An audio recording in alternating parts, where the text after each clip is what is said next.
우리 어린이 친구들, 우리 어린이 성도들과 함께 와이 아저씨로 이렇게 말씀을 나누었습니다. 우리 어린이 성도들을 포함해서 우리 모든 성도님들과 질투하시는 하나님이라는 제목으로 계속해서 말씀을 살펴보기를 소망합니다.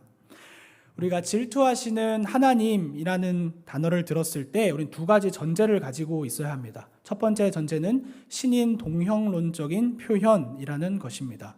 우리가 성경을 읽어보면 하나님의 펴신 팔, 하나님의 능하신 손, 하나님의 오른손, 하나님이 듣다, 하나님이 본다, 이런 표현이 있습니다. 마치 사람의 오른팔과 사람의 손과 사람의 발처럼 그렇게 하나님을 사람의 모습으로 묘사하는 단어가 등장합니다.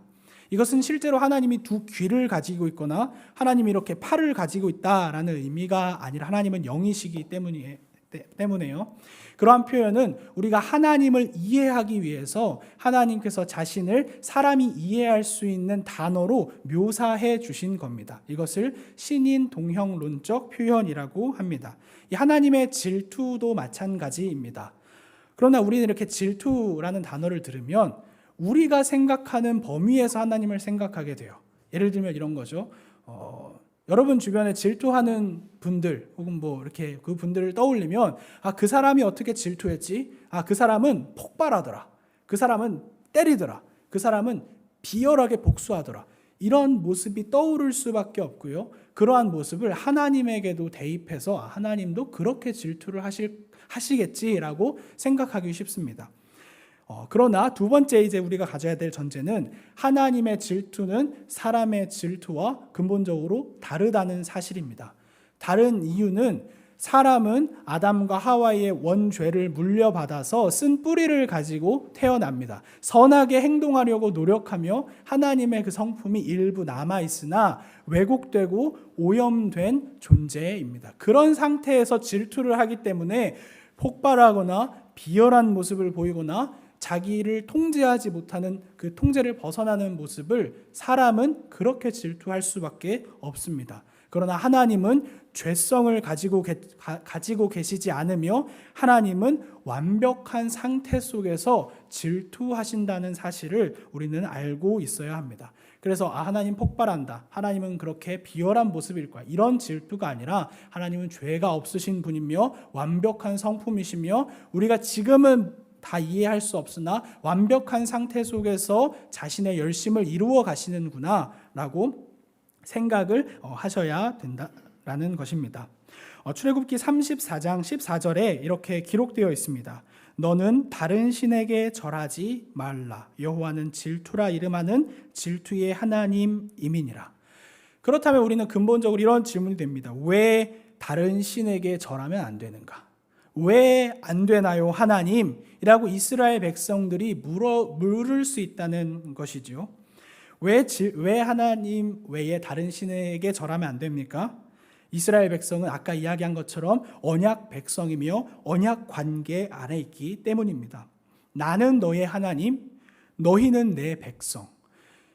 언약 공식이라고 표현을 합니다. 이 짧은 멘트에 참 우리는 가슴이 벅참을 경험을 하셨으면 좋겠습니다. 그 창조주 하나님께서 그저 옆에서 제3자로 지켜보는 하나님이 아니라 너의 하나님, 너희의 하나님, 그리고 너희는 다른 그 가짜 신들의 소유가 아니라 나의 백성이며 나의 소유다. 하나님의 위대한 선언이며 하나님이 너희들, 이스라엘 백성들, 하나님의 자녀들을 결코 포기하지 않겠다는 하나님의 선언, 하나님의 이 말씀입니다. 이 언약 관계는 그래서 결혼 관계와도 비유가 됩니다.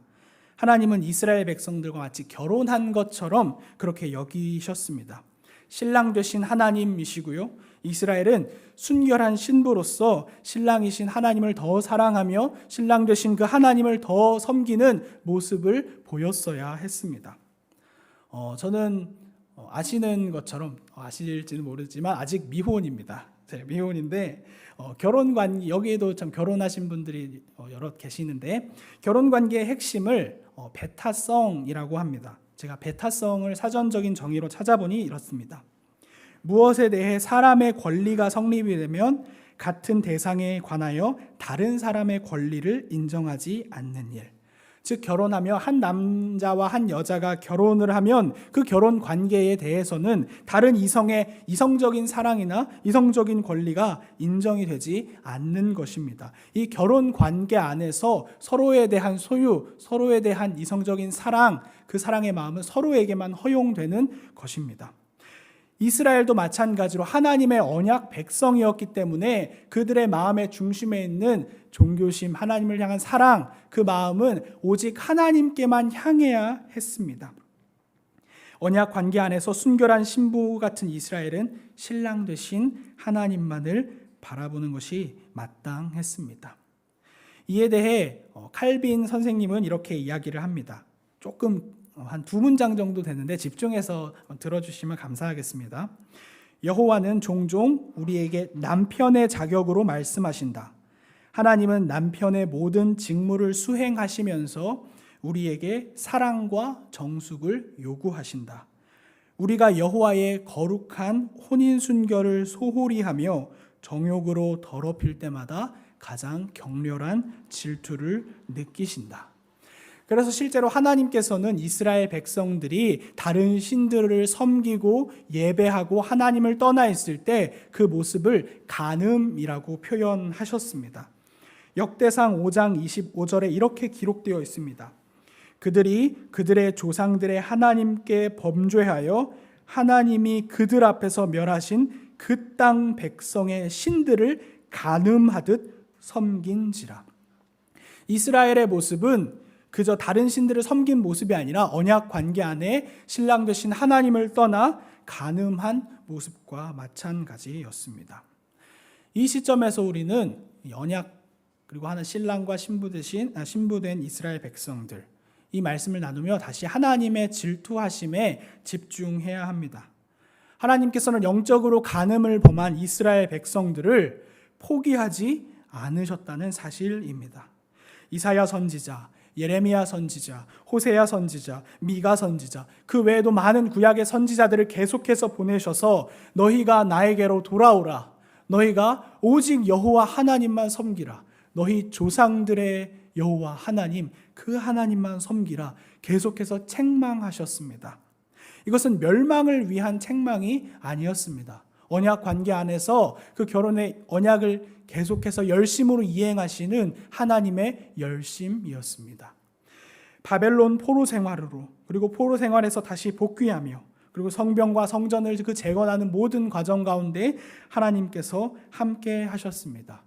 그리고 실패한 이스라엘 백성들을 위하여, 실패한 우리들을 위하여 하나님께서 아담과 하와에게 말씀하신, 아브라함에게 약속하신, 노아에게, 다윗에게 약속하신 그 메시아 구원자 예수 그리스도를 우리들에게도 보내주셨습니다. 율법의 준수로 구원을 받을 수 없는 우리들은 예수 그리스도를 믿는 믿음 안에서, 하나님의 열심 안에서 받게 되었다는 사실을 우리는 기억해야 합니다. 따라서 하나님의 질투는 언약 관계를 보존하기 위한 하나님의 열심입니다. 하나님의 질투란 가장 순수하게 자신의 백성을 사랑하신다는 하나님의 열심이요, 하나님의 사랑이라는 사실입니다.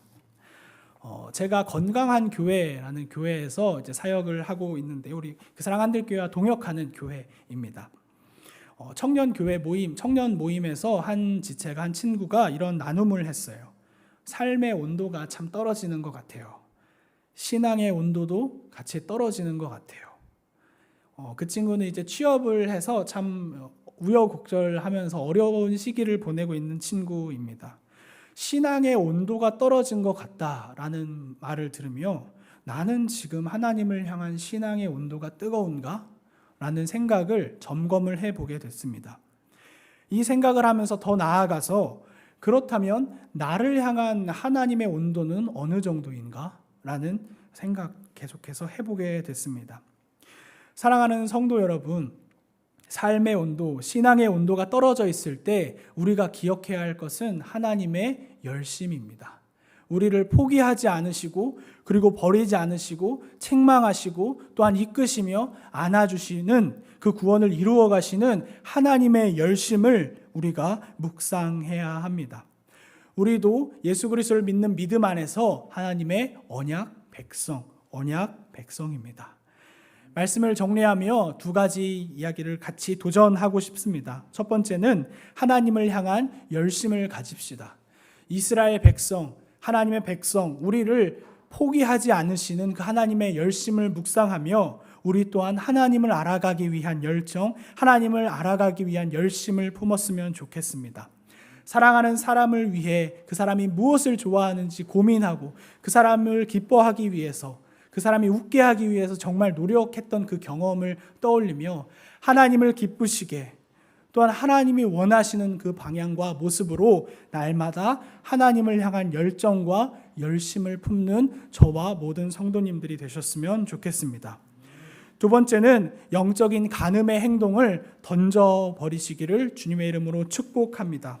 우리는 절을 하지 않습니다. 그리고 우리는 어디 가서 절을 하지 않지요. 그러나 우리의 마음 가운데 하나님만 예배하고 있는지, 하나님만 사랑하고 있는지, 하나님만 의지하고 있는지 돌아보아야 합니다. 혹은 하나님과 함께 다른 것을, 하나님과 함께 나의 능력을, 하나님과 함께 나의 무언가를 같이 의지하고 있다면 그것은 하나님 앞에서의 우리의 의무를 다하지 않는 모습일 수 있습니다. 오직 마음과 뜻과 힘을 다하여 여호와 하나님만 사랑합시다. 오직 마음과 뜻과 힘을 다하여 오직 여호와 하나님만 섬기는 사랑하는 저 모든 성도님들과 제가 되기를 주님의 이름으로 축복합니다. 아멘.